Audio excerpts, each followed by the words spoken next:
Marriage has brought huge joy to millions of people all through the ages in every different country and culture. One of the reasons for creating this course is so that you too might experience the joy and the benefit of a loving, lifelong marriage. The English broadcaster and talk show host Michael Parkinson, who's been married to his wife Mary for almost 60 years, first saw her on a bus in Doncaster. She was wearing a red duffel coat, and he thought she had a face that he could look at forever. In an interview, he commented that no marriage is without its crises, and they both felt pleased that they hadn't walked out when things were tough. "I just can't imagine divorce," he said. "I really can't. I can't contemplate life without Mary." Michael Parkinson says he's done everything he wanted to do and been paid very well for doing it. But he concluded, when you come to the end of your life, having your family intact, that's the really important thing. By contrast, the journalist for The Guardian newspaper wrote recently, the message shouted at us constantly through popular culture is, variety is the spice of life and monogamy is for mugs.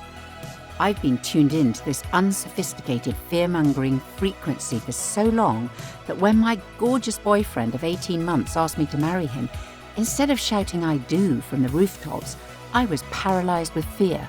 What if I get stuck? She goes on to say, it turns out that in fact, ecstasy is to be found in commitment. Making a commitment to each other enables us to plan our future together. It allows us to try things out, to get things wrong, to forgive, to have the confidence to raise issues, and to make ourselves vulnerable. Commitment is the essence of marriage, its very heart. We're going to start by looking at two consequences of this commitment in marriage. First, forming a deep friendship, and then building a strong family life. So first, friendship. As human beings, we have a longing to be known and loved by another person. Mother Teresa famously said, "The greatest disease in the West today is loneliness." At the beginning of the Bible, in the account of creation, God says repeatedly, "It is good, it is good, it is good." Then suddenly in Genesis chapter 2, God says one thing that is not good.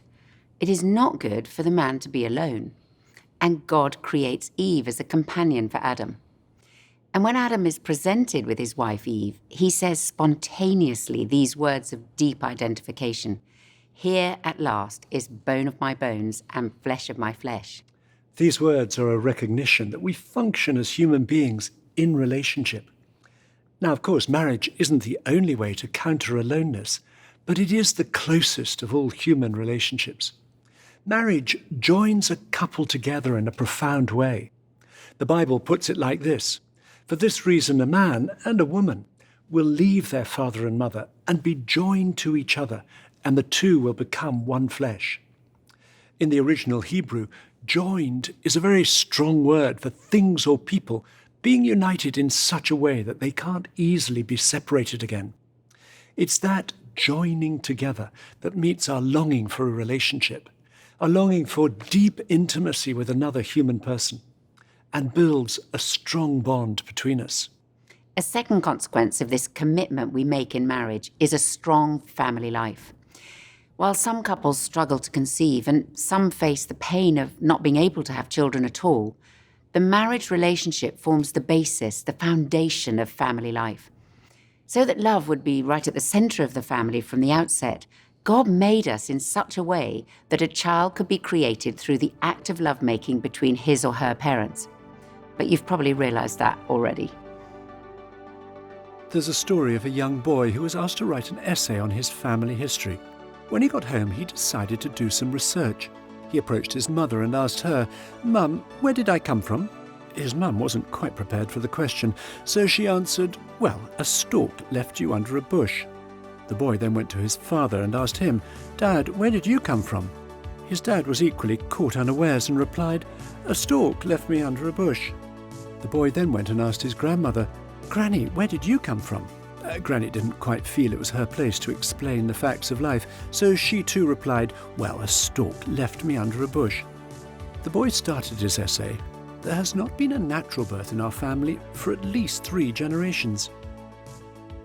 Following God's plan that a child would be conceived in an act of love between his or her parents, The ideal for a child is to be born into a home where there's a relationship of committed love between their mother and father, and then to grow up living under the influence of that relationship.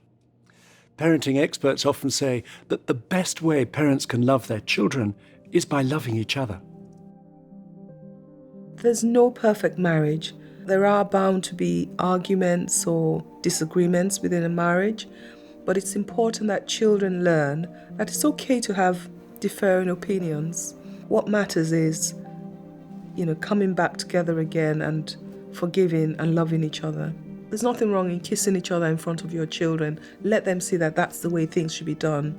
The way their lives are lived within that context has a significant impact on the child in the long term, in terms of their relationships, their attainments academically, successes in marriages and relationships. Children are visual learners, so what they observe in parents is what they're likely to do rather than what they're told to do by parents.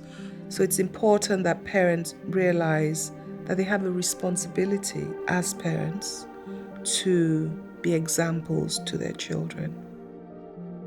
We'd like you to turn to the first conversation in your journal, The Benefits of Marriage. Spend a few minutes discussing as a couple the question, what in your view is the role of marriage in society? Tell each other what excites you or perhaps frightens you about marriage. Many people today have experienced the acute pain of their parents' relationship failing.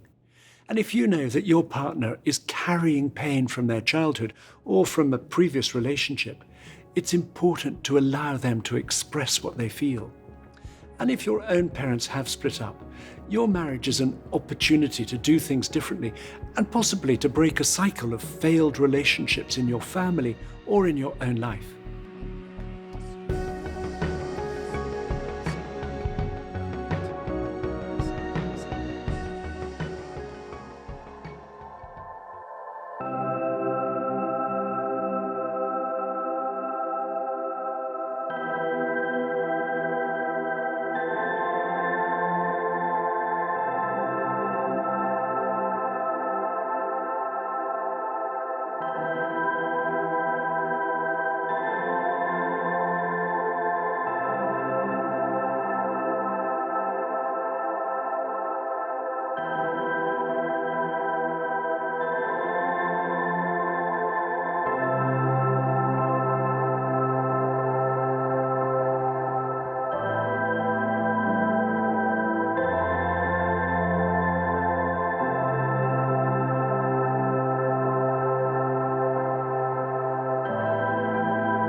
This feels like a trick question. In everyday life, we are quite interchangeable, I would say. It's equal. I mean, roles do develop. Happy wife, happy life. I'll tell you that right now. But I mean, honestly, it's got to be equal though. It's a partnership. You have to give your all, both of you. There's not one rule for one person and another for another. All just compromising, like if someone takes the bins out, I don't take bins out. But well, I think things have changed now. It's not how it was 100 years ago. I tend to be the organizer because he's just spontaneous. We want to play not necessarily to gender, but to strengths. There's certain roles that women are so much more better at than men. Like cooking. Yeah.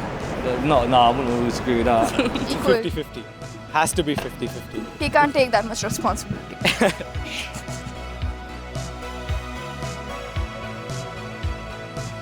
A healthy marriage involves an equal partnership, within which we work out and then both work to our strengths. Every couple has to work out who does what, who decides what, and who takes the lead on those things that have to be done, such as managing the finances, doing the housework, the cooking, organising holidays, and so on. While we should always be looking to help each other out with any task, we need to talk about who will take on the main responsibility for a particular role. Or is this responsibility going to be divided 50-50 between us? And you need to discuss how you'll make the very big decisions, such as where you live and how you use your money. Is it going to be one or other of you holding the casting vote, or both of you making these decisions together with an equal say? When responsibilities are unclear, it can so quickly lead to conflict, particularly in the first few years of marriage. Either as we assume we'll organise our marriage in the same way our parents organised theirs, or if we found theirs a bad model, we're determined to do it completely differently from them. We have a very non-traditional household, so we do share split chores. When I was thinking of the perfect husband, I thought, oh, it'd be nice if he did that, but I didn't actually think that he would do it. One of the things that was news to me was that I was to switch the lights off at night, and I didn't know that that was part of my role. Because that's what my dad did. So it was just this expectation. Me is really good at certain things, I'm really good at the other stuff. And we trust the other person to take care of that area. When it comes to basically running the household, I take care of the finances. She takes care of the HR issues and the feeding people issues. I hate ironing with a passion. I'd had a really long week at work and I was doing the wifely thing and ironing and stuff, and feels like I just don't bother. And I just stopped and I thought, why am I doing it? And then I realised it was because that's what was done in my home. We set up straight away like we are a team. So I tend to do a lot of the cooking, you tend to do all the washing. We never sat down and discussed that. We were both babies in our family. I'm expecting her to do certain things that people did for me, and she was expecting me to do certain things that people did for her. There was a lot of growing that had to be done over a quick period of time. I get a call, Kate's like, the car's broken down. It's rolled to a stop on that motorway over there. No idea why. I leave work, drive in another car. Got the babies crying in the back. Pull up, Kate's parents in the car with the babies, and it was all because somebody hadn't put petrol in the car. But it's his job, so... It took Scylla and me several years of marriage to recognise that we had very different expectations about the responsibilities we'd each take on. And that was mainly a result of the ways our parents divided the responsibilities in their respective marriages. So, for example, in my parents' marriage, my father was the main organiser. He loved parties, he planned their social diary, he organised our holidays, he also paid the bills and kept the car filled up with fuel.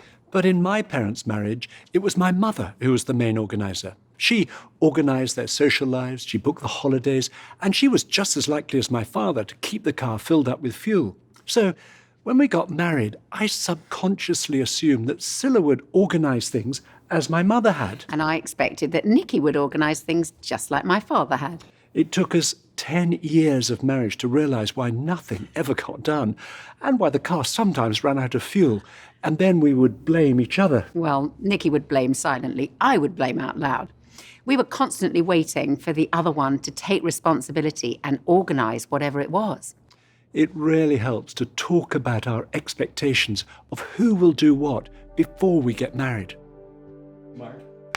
So we went to school together. So I'm a couple of years older than Rach is, and you found me really attractive really quickly. Not quite. We lived in a small town, so basically when she got to 18, she realised she didn't have many choices, and I was the best of a bad bunch, basically. That's not true. You were a very good choice. It was really helpful when, before we got married, we did kind of pre-marriage conversations, and we talked about then the finances, the housework, and who's going to do those roles. So I don't like to put the bins out, so you do that, which is very kind of you. That's fine by me. Other than that, I generally don't mind cleaning, so I clean a lot, and I love doing the finances, so I do that. But it's mainly been around our gift, what we're good at, where our strengths lie, and also perhaps what we enjoy doing. So Rach will take a lot of the organisation of life, which I really appreciate, and I tried to kind of keep up to date with, just to honour you, I suppose. Sometimes I send him emails with like updates on where our life is at. That's really helpful, thanks babe. Where our finances are at, or whatever it is. I suppose I probably initiate more with friends and kind of getting stuff together and making social things happen a bit more. But I think it was really helpful that we had those conversations before we got married around expectations. So we kind of would share the cleaning, we'd share the washing. And I remember one time his parents came to stay and Andy's like doing the washing. And I think your mum was like, what? No, I'll do that for you. So even when they come to visit, if she sees me iron, she's just freaked out. It's hilarious. So when she comes to visit, she kindly does that for you. Well, I happily pass it over. I don't love it that much. For the rest of the time, we actually wanted to split a lot of things based on, are we good at it? Do we enjoy it? And also some stuff we don't enjoy, we just share. So where does this idea of marriage as an equal partnership come from? Actually, we take this idea from the Bible, and particularly from the New Testament. That's because Christian teaching has been the single most significant factor in the increasing liberation of women through the years, and for the marriage relationship coming to be seen as an equal partnership of mutual giving. The Bible showed couples a radical new way of living together. St. Paul wrote about the marriage relationship, submit to one another out of reverence for Christ. Now, submission doesn't mean being passive. Submitting to each other is the opposite of demanding things of each other, or lording it over one another, or seeking to control the other, all of which are highly damaging to a marriage relationship. Rather, submitting to each other means seeking to put each other first, to put each other's needs before our own.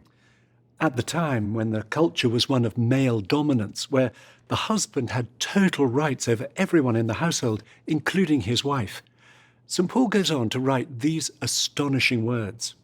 Husbands, love your wives as Christ loved the church and gave himself up for her.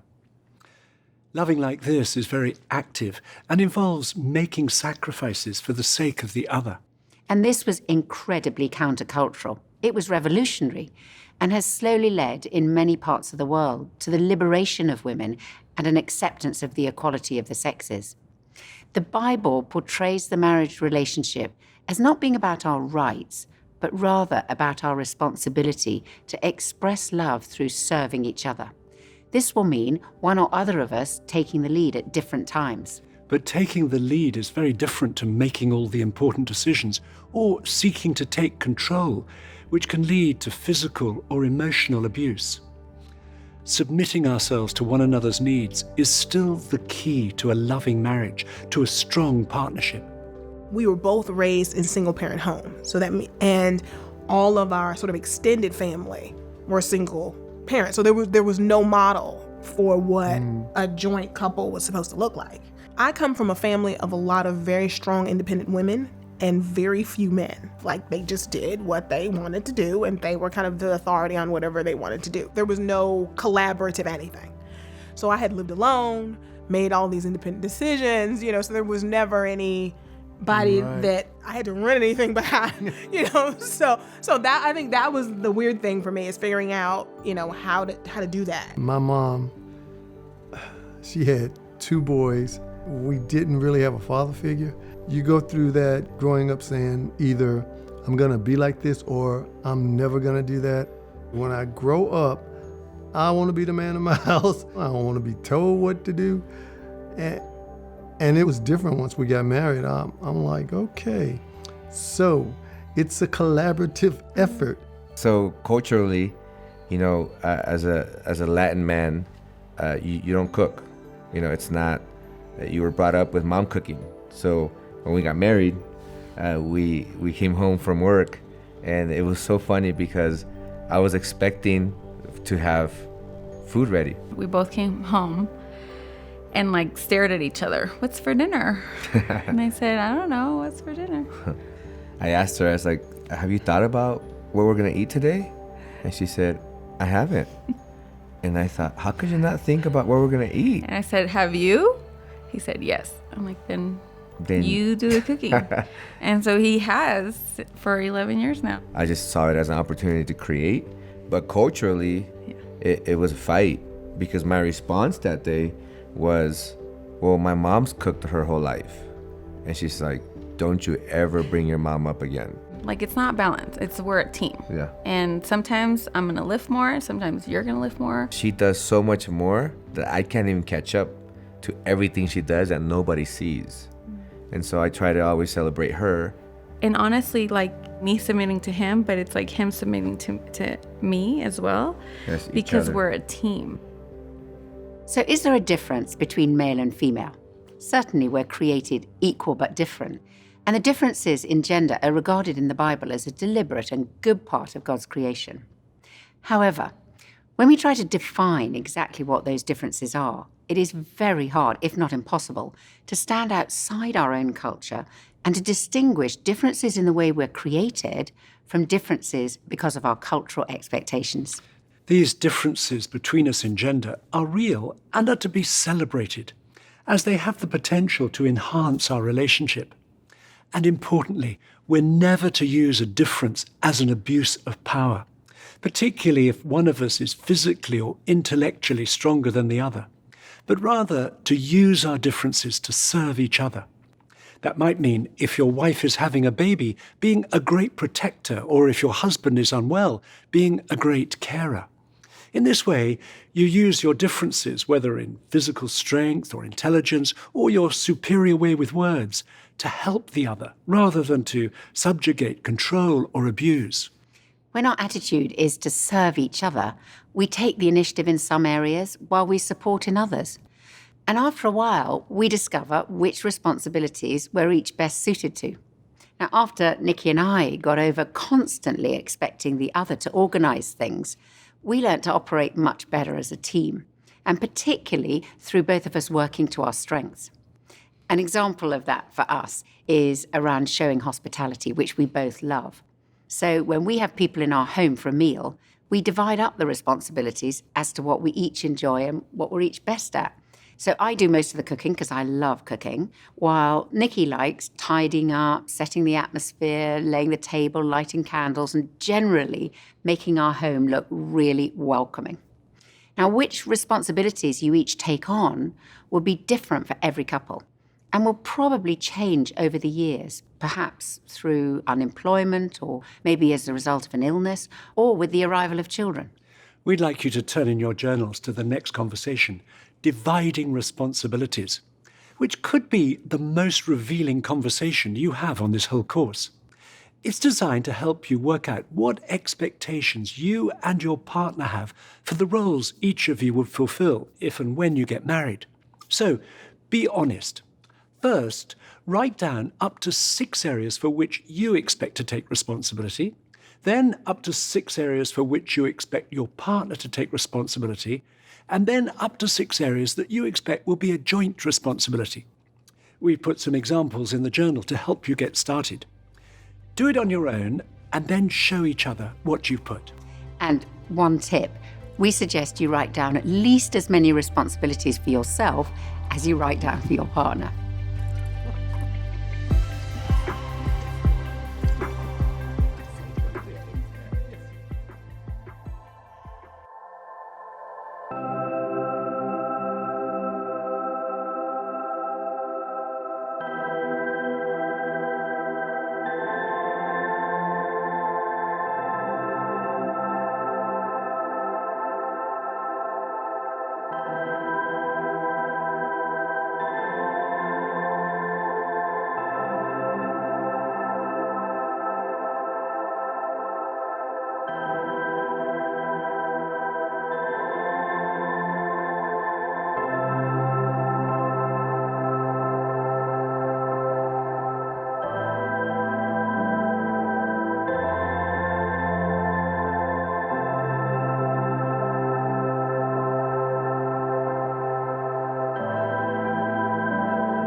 Almost everybody who's getting married believes that marriage is about love.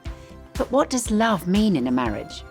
People often talk about love in terms of their feelings, and they're referring to the feeling of being in love, over which we have little or no control.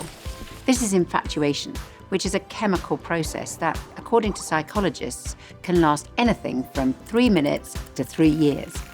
These feelings are great, but in any marriage, they will come and go. Sadly, many people today think that when this kind of love stops, when they stop having these powerful feelings, or they suddenly feel them towards someone else, the relationship is over, and so they split up. That is so sad, because there's another kind of love that is deliberate and intentional, that's not just based on our feelings, but on what we do.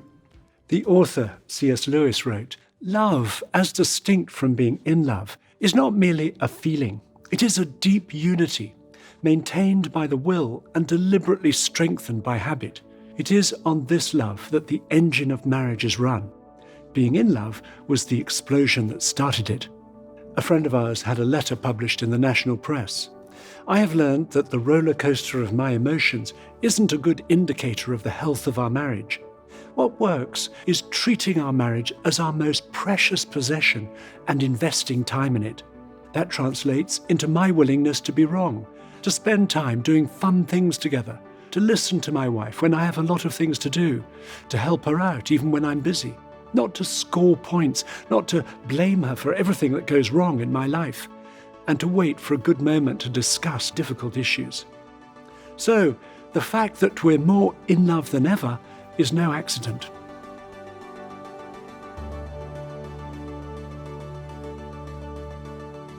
While we can't control infatuation, we can nurture that other deliberate kind of love. And the marriage vows that form the basis of a wedding create the setting for it. In marriage, we enter into a covenant relationship with another person. A covenant is different to a contract.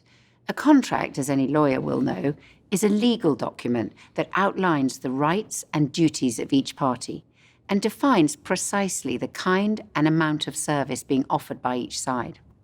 But the covenant relationship of marriage is much deeper and is based on the couple's promises to love each other. The covenant we make when we get married is a decision to give ourselves to each other in love, and is then a decision we reinforce day by day. My aim is to wake up each morning and to love this person who is lying beside me. That's Scylla, for the avoidance of any doubt. Whether she's well or ill, whether we have money or we're broke, whether things are going my way or they're not, whether I'm feeling happy or feeling grumpy with Scylla or about anything else, or whether she's feeling irritated with me.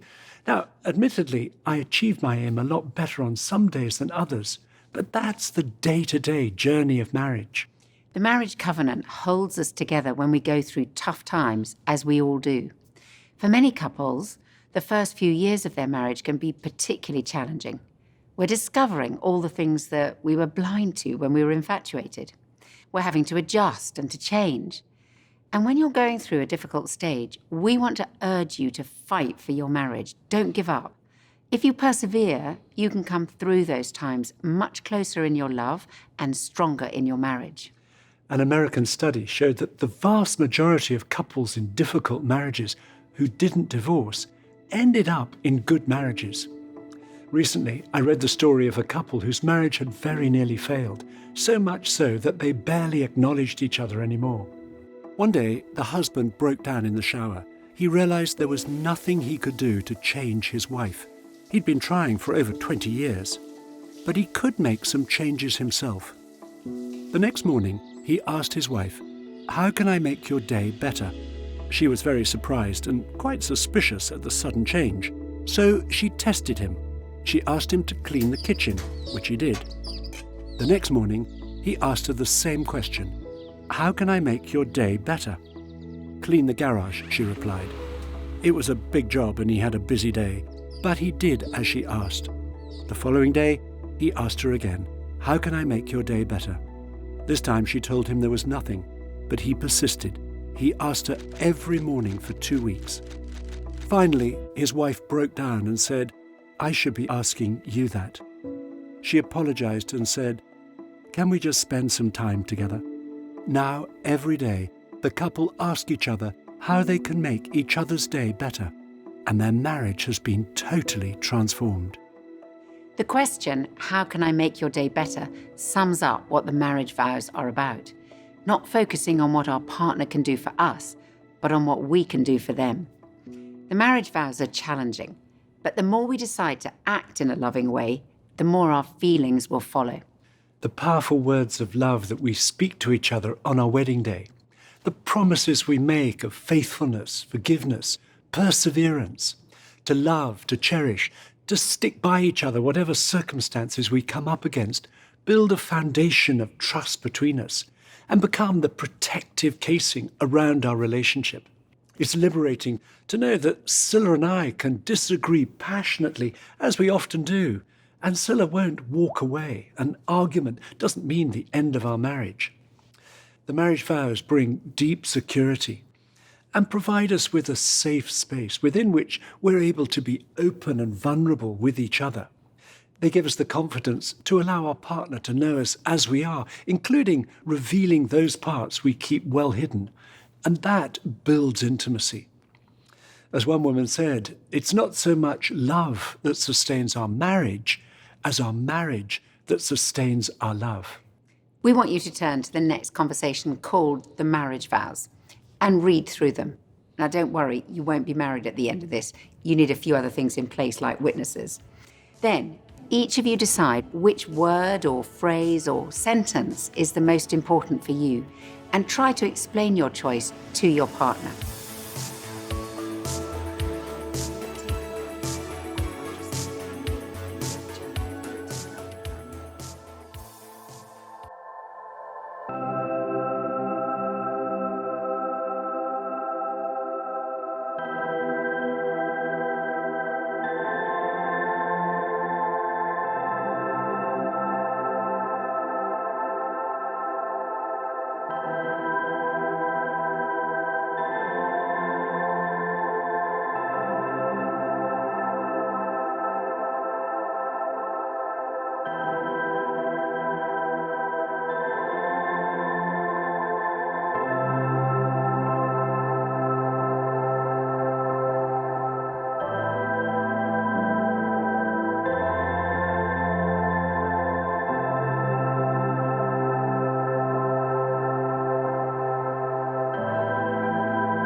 For the rest of this session, we want to focus in on 2 practical applications of the marriage vows that are critical for living out these vows in day-to-day life, and which, if they're handled well, cause a marriage to flourish, but when not handled well, have caused marriages to fail.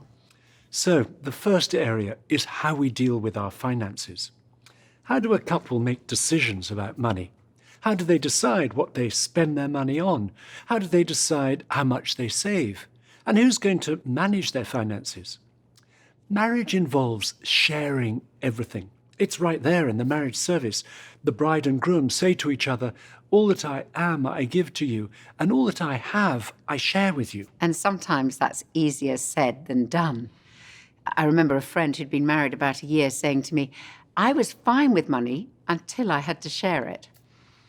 Every couple needs to set aside time to discuss their finances, and not just once, but on an ongoing basis, with a clear understanding between them about how they'll manage and use their money. If we're going to achieve that, we have to make a plan together.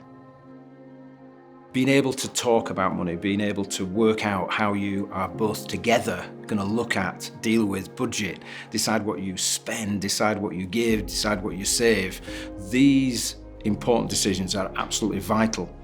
Creating a budget is a really, really important basic step in any couple dealing with their finances. And the way that you create it is really simple. You find some time and you commit some time to actually looking at what do you have to spend each week or normally each month, i.e. your rent, your electricity, your gas, the insurance. Are you going to go on holiday? Are you going to buy some clothes? And you basically simply add it all together. Divide it out over a 12-month and find out each month how much money do you need to spend and how much money do you want to spend. And if you then discover that there is not enough to do what you have to do or enough to do what you want to do, it's not an upsetting thing, it's an empowering thing. You have a problem, but these problems can be solved. This is where you have to start to make some decisions. You can either cut things out, you can cut back on things, and you can cut costs. Those are the only 3 things you can do. And working through your budget will make a huge difference. And the couples that do budgets are the couples that get their money under control and are not controlled by the money itself. Finances can either pull us apart or draw us together. In discussing your finances, it's helpful to compare your feelings about money. Ask yourself, does money fascinate you or bore you?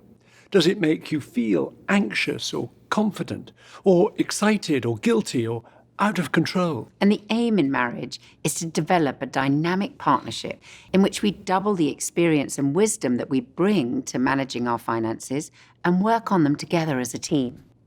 And it's well worth agreeing how much you can spend without consulting your partner. Previously, Zilla and I hadn't done that. Years ago, we were given a generous gift of money out of the blue by a very kind friend. We put it in our joint account, and I wondered how we might use it. Then one day, Zilla told me she'd spent the whole lot on joining a gym. I was horrified, partially because we hadn't discussed it, but also because I suspected that Zilla wouldn't get her money's worth out of it. She didn't. She went a total of 4 times. They were some of the most expensive visits to a gym ever. Well, it definitely wasn't only 4. I know it was at least 6 times. And I really thought I was doing it for Nikki's benefit, as I had just had our 4th child, and I was seriously out of shape. So, the next conversation in your journal is discussing your finances. This conversation may reveal that what's an important issue regarding money for you may not be for your partner, and vice versa. Spend a few minutes filling in your answers and then discuss what you've each put.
A second important area for working out our marriage vows is how we relate to our parents, parents-in-law, and our wider family.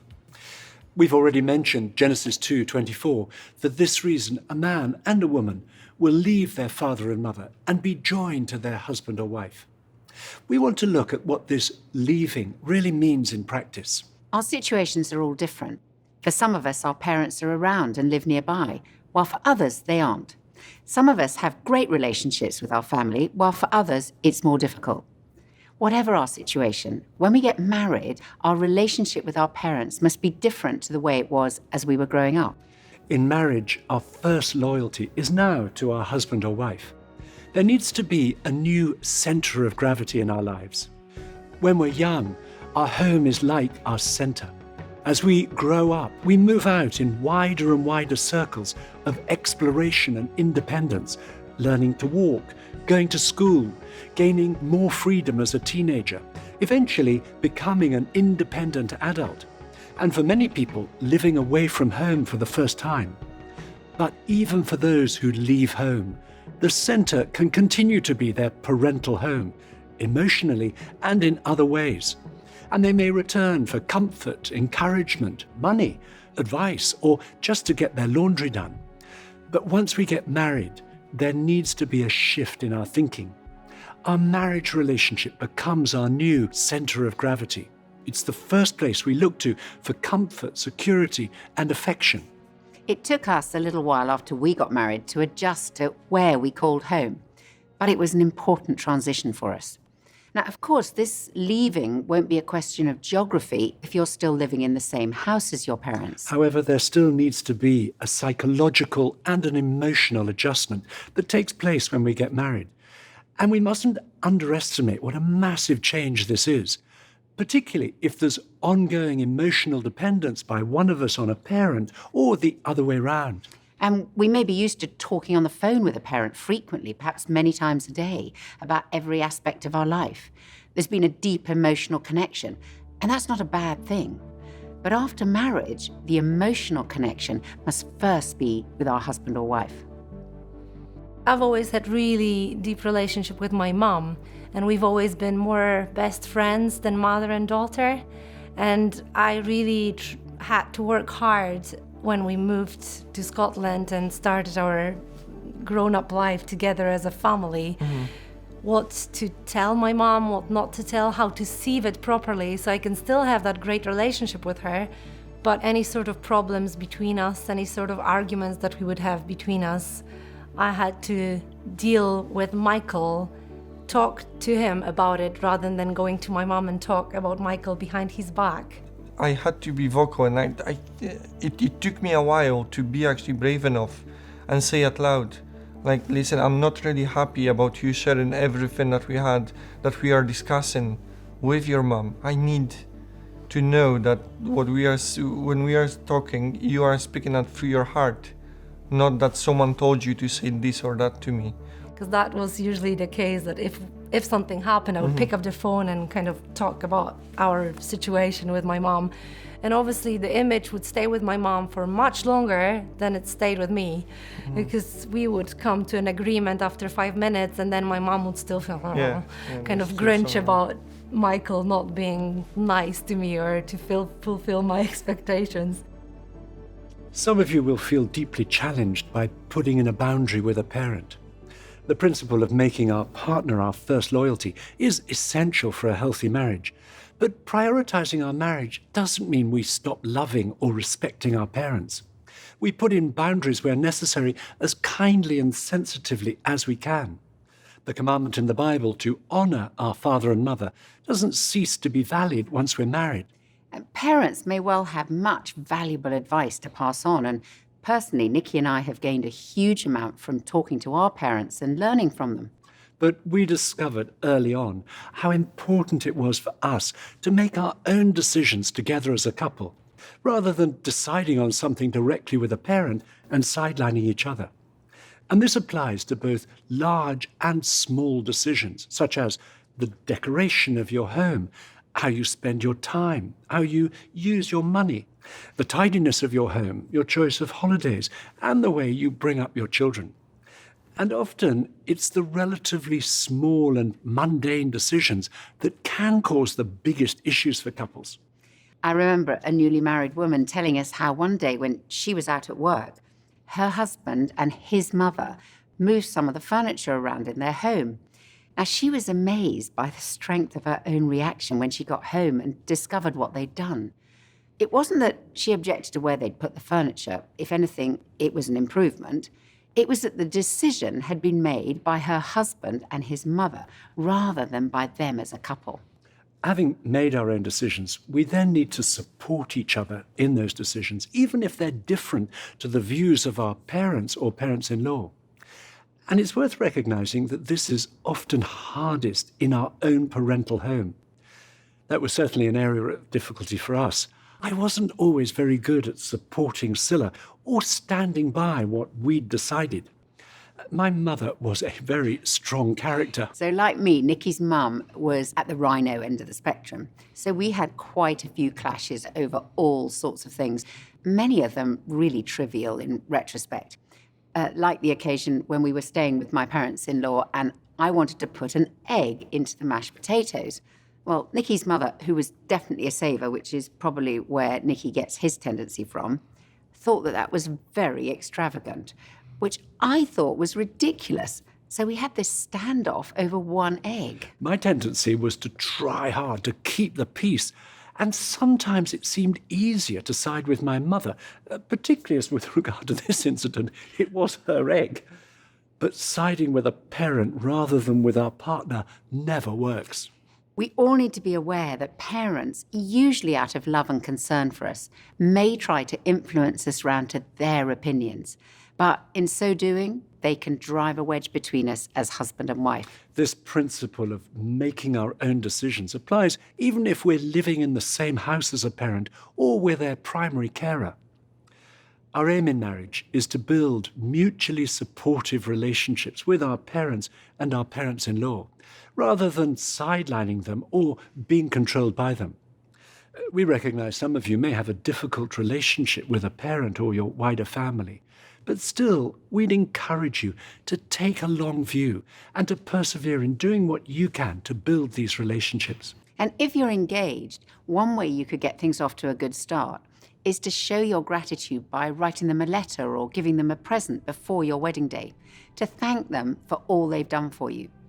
Your relationship with them will also be helped by taking the initiative to stay in touch out of consideration and respect for them. Decide together how often you're going to ring your parents, how regularly you're going to visit, if you plan to go on holiday with them, and generally how much involvement you expect to have in each other's lives. Take one. Mark. 我叫严仁波，这是我的妻子刘露，我们今年结婚18年了。因为我是独生女，好像觉得就跟父母的连接是一直存在的。我觉得，因为父母当时跟我们是楼上楼下的住着，好像本来就很近便我就说，那为了方便我们俩也来不及做饭，可能我们每天下班回家都是晚餐就是在我父母家吃的。他也不习惯这种生活，对，是吧？是的，我当时我每次回家吃晚饭，我就觉得，好像不是回到家的感觉，有一点像是做客的这种感觉客人的感觉然后有的时候还会和他的父母会有一些小的冲突然后就会累积一些负面的情绪，但因为我是刺猬型嘛，累积在心里面，有的时候就会产生一些不好的，破坏到我们夫妻的关系。在这种讨论当中，我们发现，对我的界限好像是不太清晰的，甚至有一些依赖的情感。其实这一点我意识到，我对他是有伤害的，所以我们做了一个决定。我说 OK， 我们就先从这个分开吃饭开始试一试。但是其实后来我们那个课后，当我们去执行这个决定的时候，发现并不容易。因为我有压力，其实我们去跟父母谈的时候，我是有压力的。对于他们来说，对于老人家来说，几十年我都这样子过，为什么突然你跟我说你不跟我一起吃饭呢？所以这个时候其实也很感谢仁波，当时他给到我一个很坚定的一个鼓励，一个陪伴吧。所以我们最后是一起站着，我们一起来给父母明确的说，我们一起做了这个决定，希望他们可以理解。现在呢，我们又有一个新的观念，就是我们每周周末会邀请双方的父母，然后到家里面来吃一顿午饭，然后呢给他们聊聊天，关心一下他们一周以来他们的生活，他们的身体情况，然后呢这样的关心到他们，让他们也感觉到，我们分开吃饭不是说对他们有意见，或者是要远离他们，而是通过这样的方式呢，可以很好的来照顾到他们，然后更好的来孝敬他们。So the next conversation in your journal is called Parents and In-Laws. Discuss as a couple what possible areas of tension you can foresee from the list you'll see there, and then think about how you might go about resolving them.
Many people have talked to us about how they've been taken by surprise by the difference that getting married and making those vows to each other has made to their relationship.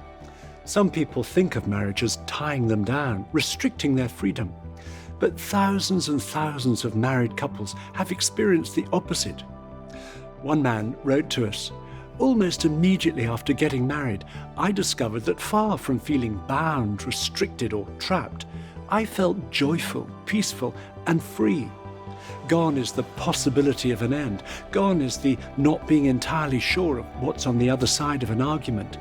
Instead, a deep peace that now, with all my eggs firmly in one basket, the real adventure could begin." The passage we've chosen for this session from the list in your journal comes from the Song of Songs, which is a love song that comes right in the middle of the Bible, where two lovers describe their feelings for each other and call each other into this covenant relationship that we've been describing. Here's what it says. "My beloved spoke and said to me, 'Arise, my darling, my beautiful one, come with me. See, the winter is past, the rains are over and gone. Flowers appear on the earth, the season of singing has come, the cooing of doves is heard in our land. The fig tree forms its early fruit, the blossoming vines spread their fragrance. Arise, come, my darling, my beautiful one, come with me.'" As we finish this session, I'd like to say a prayer for you as you go forwards together. Lord, we thank you for the gift of marriage. Thank you for the powerful promises of love that bind us together in this lifelong covenant. Please help each couple who get married to build a strong partnership, to support each other through all the challenges of life, and to establish homes that are safe places for children to grow up in. In Jesus' name, Amen. Thank you so much for joining us, and we'll see you on the next session.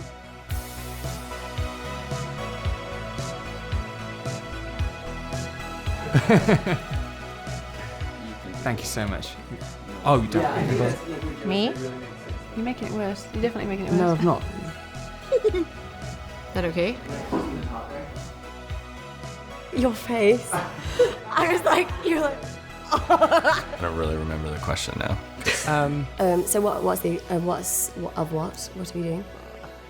Can you repeat the question? What's the question again? And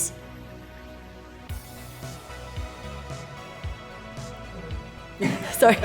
Say again, sorry. I don't remember the question. I'm sorry.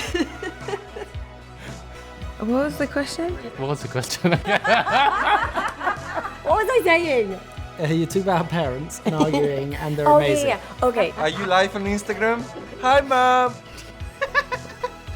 Sorry, we're laughing before you can even finish the question.